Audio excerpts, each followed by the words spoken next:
गया कि 8वीं कक्षा में गए आप। चलो हम शुरुआत करते हैं हमारी 8वीं कक्षा की हिंदी विषय की। आपने देखा रहेगा 7वीं कक्षा में हमने कई सारे पाठ पढ़े, कई सारी कविताएं पढ़ी, काफी मजेदार रहा। तो अभी हम घर बैठ के भी हम पढ़ाई करेंगे 8वीं कक्षा की हिंदी की। आपने ये किताब देखी है, एक यहाँ पे लड़का दिखाया गया, एक लड़की दिखाई है। बाहर से दिखने में किताब जितनी अच्छी है उतनी अंदर उसके अंदर कई सारे पाठ है। आपने नई किताब ली रहेगी तो थोड़े बहुत पढ़े ही होंगे, लेकिन फिर भी मैं एक बार बता देती हूँ। ये कई सारे सुंदर सुंदर पाठ है, इसमें कई सारी नई कविताएं हैं, कई सारे दोहे हैं, कई सारे पाठ है जिसमें हमें महत्वपूर्ण बातें बताई गई है। तो चलो हम शुरुआत करते हैं, लेकिन उसी में से हम शुरुआत करेंगे हमारी पहली कविता की रचना की। देखिए यहाँ पे लिखा हुआ है, पहला है मातृभूमि। इसके कवि है, इसके कवि लेखक रचनाकार जिसे कहा जाता है वो है राम प्रसाद। उन्हें बिस्मिल इस नाम से भी जाना जाता है। साथ ही साथ ये विधा मीन्स ये कहां से, कौन से साहित्य से लिया हुआ है, तो ये लिया हुआ है कविता से। इसका नाम है मातृभूमि।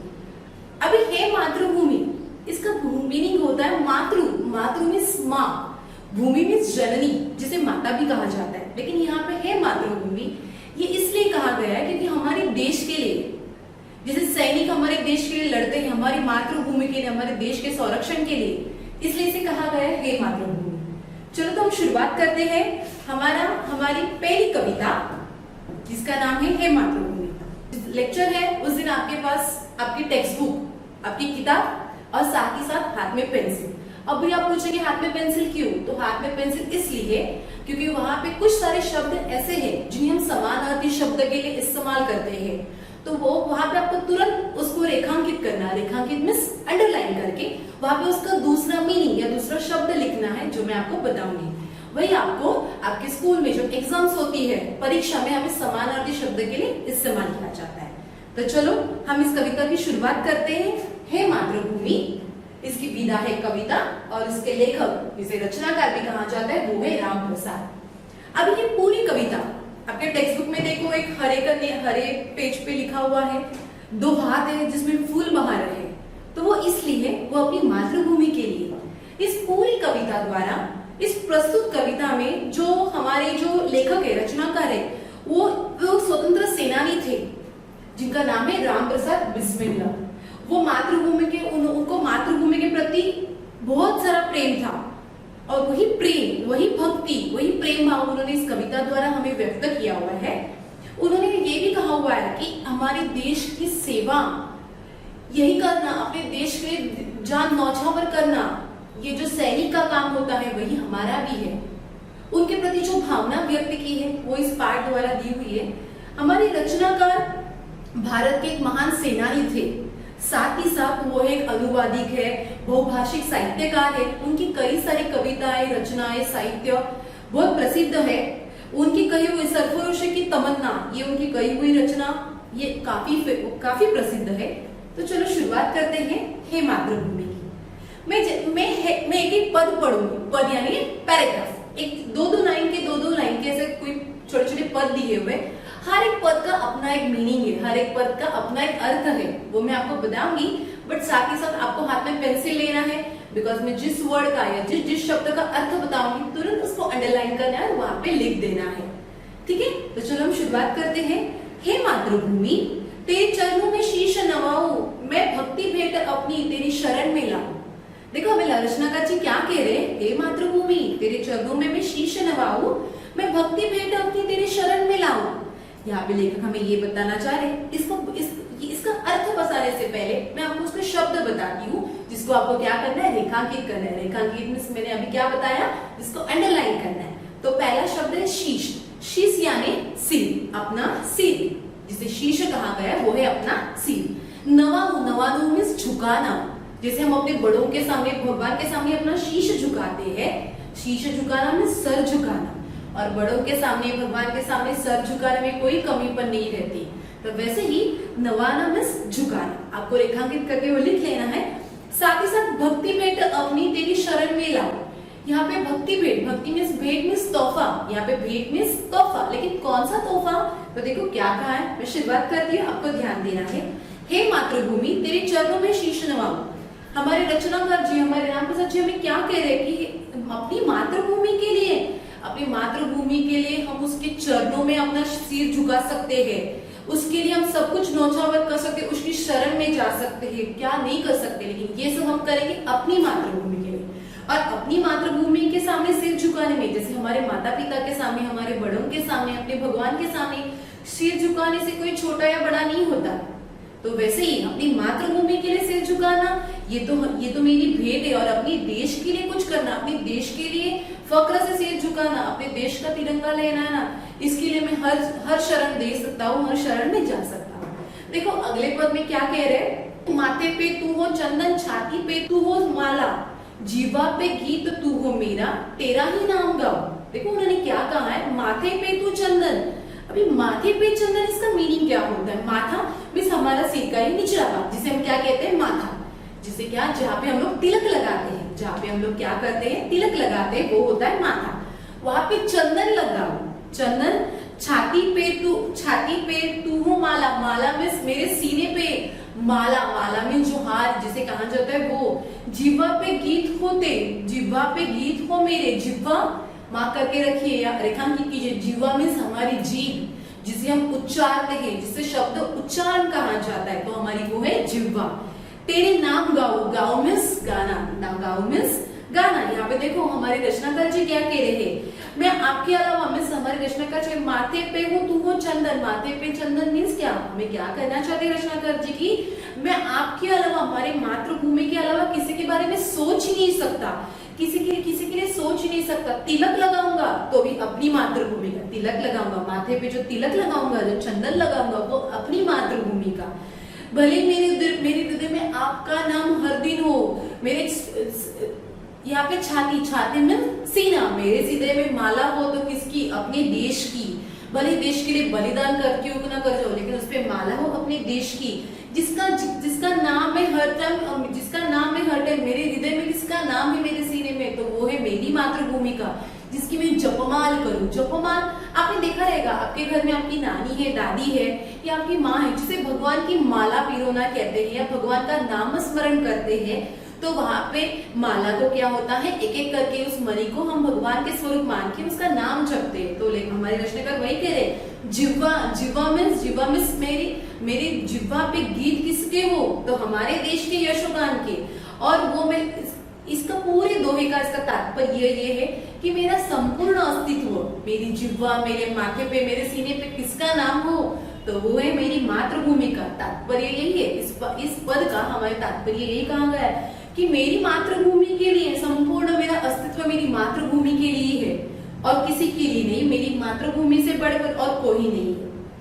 देखो अगले दोहे में हमारे रचनाकार क्या कह रहे हैं, जिसमें सपूत उपजे श्री रामकृष्ण जैसे, जिसमें सपूत उपजे श्री रामकृष्ण जैसे, उस धूल को मैं तेरी निज शीश चढ़ाऊं। हमें लेखक क्या कहना चाह रहे हैं, हमारे रचनाकार श्री रामकृष्ण जी हमें क्या कहना चाह रहे हैं, जिसमें सपूत उपजे, सपूत यानी पुत्र, वीर योद्धा, उपजे मीन्स पैदा होना, मार्क करके लिखिए, जिसमें सपूत उपजे, सपूत मीन्स वीर योद्धा, जो पुत्र, जो कन्याएं, जो वीर योद्धा है, रणांगनाएं, जो वीर योद्धा है, वो कहाँ जन्मे, हमारी इस मातृभूमि में।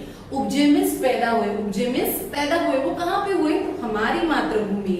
और वो कौन थे, श्री राम, श्री कृष्ण, शिवाजी महाराज जैसे, रानी पद्मावती से लेके झांसी की रानी से लेके ये वीर कन्याएं, वीर योद्धा कहाँ उपजे, कहाँ पैदा हुए, तो और कहीं नहीं, हमारे मातृभूमि में पैदा हुए। तो इस मातृभूमि की धूल में चंदन जैसे क्यों ना लगाओ, बिकॉज मेरी मातृभूमि पे उस धूल को मैं अपने माथे पे लगाऊं, क्योंकि अपने शीश चढ़ाओ, अपने माथे पे चढ़ाओ, क्योंकि उनके जैसे बच्चे या उनके जैसे पूत इस पावन भूमि में पैदा हुए। तो इसका अर्थ होता है, यहाँ पे हमें लेकर क्या बता रहे कि ये जो भारत भूमि है, जहाँ पे महान गुणवान श्री रामकृष्ण जन्मे, जो पुरुषोत्तम कहा जाता है, और इसी मातृभूमि में हमारे लीलाधर बाल कृष्ण जन्मे, उनकी क्या लीलाएं है, तो वो कहाँ जन्मे, और कहीं नहीं, हमारी मातृभूमि में। जो हमारी वीरांगनाएं है, यहाँ पे हमारी वीरांगनाएं, वो भी किसी से कम नहीं, वो भी वीर योद्धा जैसे लड़ी है, तो वो कहाँ जन्मी, इसी मातृभूमि में। तो अपनी इस मातृभूमि की धूल इस मातृभूमि के उनके पैरों तले धूल में नीच मीन्स अपने सिर पे चढ़ाओ, सिर चढ़ाओ मीन्स अपने सिर पे लगाओ, तो वो मैं मेरी मातृभूमि की होगी, तो उसमें भी मुझे कोई कमीपन नहीं। देखो वो आगे क्या कह रहे, माई माई समुद्र जिसकी पद रज को नित्य धोकर करता प्रमाण तुझको, मैं वो चरण दबाऊं। यहाँ पे माई मीन्स हे माँ, माई किसको कहा जाता है, माँ को। यहाँ पे हे माई, माई मीन्स माँ। यहाँ पे समुद्र, समुद्र मीन्स सागर, समुद्र को दूसरा नाम आप रेखांकित कीजिए, रेखांकित अंडरलाइन।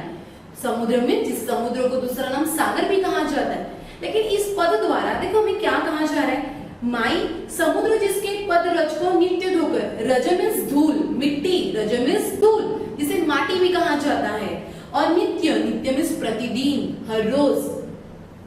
तो देखो हमारे रचनाकार जी क्या कह रहे हैं, माई समुद्र जिसकी पद रज को नित्य धोता मीन्स जब हमारा समुद्र, हमारे सागर, हमारी धरती को हर दिन लहराता है, हर दिन हमारी उसकी धूल लेके अपने अंदर चला जाता है, तो हम क्या है, जब समुद्र, हमारा समुद्र हमारे जमीन की धूल हर दिन धोखता है, मैं उसको प्रणाम करता हूँ, मेरी मातृभूमि के प्रति मैं सब कुछ अर्पण कर दूंगा, और उसकी सेवा में अपनी इच्छा प्रकट करता हूँ। जब हमारा समुद्र नहीं रुका अपनी मातृभूमि की संरक्षण के लिए, रक्षा के लिए, तो मैं नित्य दिन मीन्स हर दिन, प्रतिदिन, हर रोज मैं अपनी मातृभूमि के लिए लड़ूंगा, उसकी सेवा करूंगा, भले मैं कौन से धर्म का हूँ, भाषा का हूँ, जाति का हूँ, मुझे उससे कोई भेदभाव नहीं, लेकिन अपनी मातृभूमि के लिए मैं डट के लड़ूंगा, और अपनी मातृभूमि, अपनी पवित्र मातृभूमि का नाम सबसे ऊंचाई पे लेके जाऊंगा।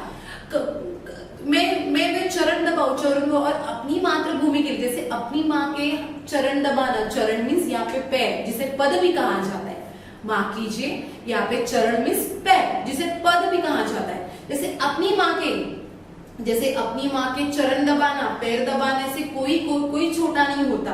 हमारी जब माँ हमारे लिए दिन रात मेहनत करती है, तो एक आध दिन या हर रोज भी अपनी माँ के पैर दबाए तो भी उसमें कोई गिला नहीं या कोई कमीपन नहीं होती। तो वैसे ही लेखक हमें क्या बताना चाह रहे इस पद से, कि अपनी मातृभूमि के लिए, भले मैं कौन से जाति का हूँ, कौन से देश का हूँ, इससे मुझे कोई भेदभाव नहीं, लेकिन अपनी मातृभूमि की रक्षा के लिए मैं सब कुछ छोड़ दूंगा। अपनी मातृभूमि का नाम पवित्र ऊंचाई पे लेके जाने के लिए मैं, भले मुझे उसके चरणों में रहना पड़े तो भी मैं चलेगा, मैं तो भी वो काम सब करूंगा, लेकिन अपनी मातृभूमि का नाम, जैसे समुद्र, ये हवाएं अपनी मातृभूमि के लिए सब कुछ करती है, तो मैं एक इंसान हूँ, मैं कर ही सकता हूँ, वो मेरा कर्तव्य भी है, वो मेरा काम है, वो मेरे अंदर की जान है, अपनी मातृभूमि के लिए लड़ना। तो देखो आप अभी आगे क्या कह रहे हैं, सेवा में तेरी माता मैं भेदभाव तज कर, वह पुण्य नाम तेरा प्रतिदिन सुन सुनाऊं। देखो हमारे लेखक हमें क्या कहना चाह रहे हैं, वो हमें ये कहना चाह रहे हैं कि अपनी मातृभूमि की रक्षा करें। चलो अपनी मातृभूमि का तो हम करते ही, अपनी माँ की मदद कौन करता है, कौन अपनी माँ को हेल्प करता है? अभी तो आप घर पे हो फिलहाल, अपनी मम्मी को हेल्प करते हो? यस, करना चाहिए। देखो हमारी मम्मी सुबह से उठ के शाम तक सब काम करती है, तो अपनी माँ की मदद करना या अपनी माँ की सेवा करना, इसमें कोई कमी नहीं, इससे मिलेगा तो पुण्य ही मिलता है। तो देखो लेखक हमारे जो रचनाकार है वो हमें क्या बता रहे हैं, सेवा में तेरी माता, माता मीन्स यहाँ पे माता मीन्स किसी कहा गया अपनी मातृभूमि के लिए। जब अपनी मातृभूमि के लिए सैनिक लड़ते हैं तो कौन से जाति के, कौन से धर्म के, कौन से खून के है, इसमें भेदभाव वो नहीं करते, वो सरहद पे वो सब एक साथ होके लड़ते हैं, और वो लड़ते हैं इसलिए हम हमारी भारत भूमि का नाम एक ऊंचाई के मकान पे लेके जा सकते हैं। तो वही हमारे लेखक कह रहे, मैं भेदभाव तज कर, यहाँ पे तज कर मीन्स छोड़कर, वहां पे कोई भेदभाव नहीं होता कि उच्च जाति का है, नीच का है, तो कौन से धर्म का है, कौन से जाति का, नहीं, वहां पे सब क्या होते हैं, मातृभूमि के सैनिक जो एक साथ लड़ते हैं और उसमें सारे भेदभाव छोड़ देते। वह पुण्य नाम तेरा, और ये काम जो करता है वो पुण्य काम का होता है। अपनी माँ की सेवा करना, भले वो मातृभूमि की हो, देश के रणांगण में हो, अपने घर में भी हो, अपनी माता की रक्षा करना या अपनी माता की सेवा करना, ये पुण्य का काम होता है। और ये काम भले मुझे प्रतिदिन करना पड़े, प्रतिदिन माँ के लिए, हर रोज, हर दिन, तो अपनी माता के लिए, अपनी माता के गुणगान गाने के लिए किसी दिन की, किसी त्योहार की आवश्यकता नहीं, वो आप प्रतिदिन भी कर सकते हैं। और लेकिन हमें यही बताना चाह रहे हैं कि अपनी मातृभूमि के लिए लड़ने के लिए हम प्रतिदिन तैयार है, अपने भारत देश का नारा लगाने के लिए, अपने भारत देश का झंडा ऊंचा फहराने के लिए हम प्रतिदिन तैयार है, और डट के उसमें ना हम जाति भेद करते हैं, ना धर्म का, जाति का, भाषा का भेद नहीं होता। वहां पे हम ये सब छोड़ के आगे बढ़ते हैं और इससे क्या होता है, हमारी मातृभूमि की हम रक्षा करते हैं। अपनी मातृभूमि की रक्षा के लिए हम एक साथ गाते हैं और एक साथ अपनी भारत माता का नाम लेते हैं।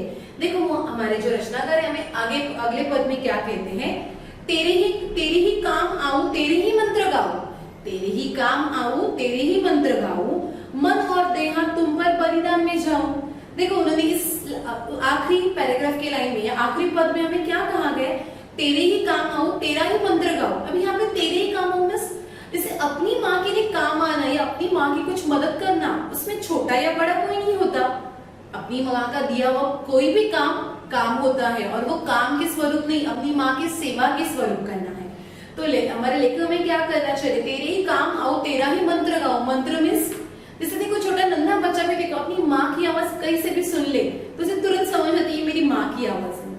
तो वैसे ही अपनी माँ का नाम लेने के लिए, अपनी देश का नाम लेने के लिए किसी की जरूरत नहीं, हम अपने आप में भी वो गा सकते हैं। मन और देह तुम पर बलिदान में जाओ। देह मीन्स शरीर, जिसे तन भी कहते हैं, जिसे काया भी कहते हैं। आप रेखांकित कीजिए, आपको समानार्थी शब्दों में पूछा जा सकता है।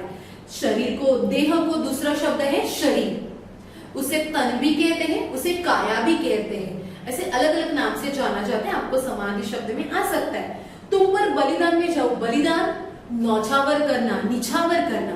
हमारे लेखक इस पद द्वारा हमें क्या कहना चाहते हैं, मैं अंत समय तक अपने गीत गाऊं। अंत समय मीन्स मैं भारत भूमि का सैनिक हूँ, आखिरी सांस तक मेरी, जब तक मेरे अंदर जान है मैं लड़ूंगा अपनी भारत भूमि को बचाने के लिए, उसका तिरंगा लहराने के लिए मैं आखिरी सांस तक लड़ूंगा, अंत तक लड़ूंगा, क्योंकि मैं इस पवित्र भूमि में पैदा हूँ। हारना हमने सीखा नहीं और इस पवित्र भूमि में हमने ये भी जाना और अपनी माँ का नाम गाने के लिए, अपने भारत देश का, अपने मातृभूमि का नाम लेने के लिए मुझे किसी की जरूरत नहीं, किसी की बोलने की जरूरत है। वो तो हर दिन गाऊं मैं, हर पल गाऊं, बिकॉज वो मेरे सांस के अंदर है, मेरे सीने के अंदर है। उसका नाम मैं जपू, मेरा तन, मेरा मन, मैं सब न्यौछावर कर दूंगा अपनी मातृभूमि के लिए।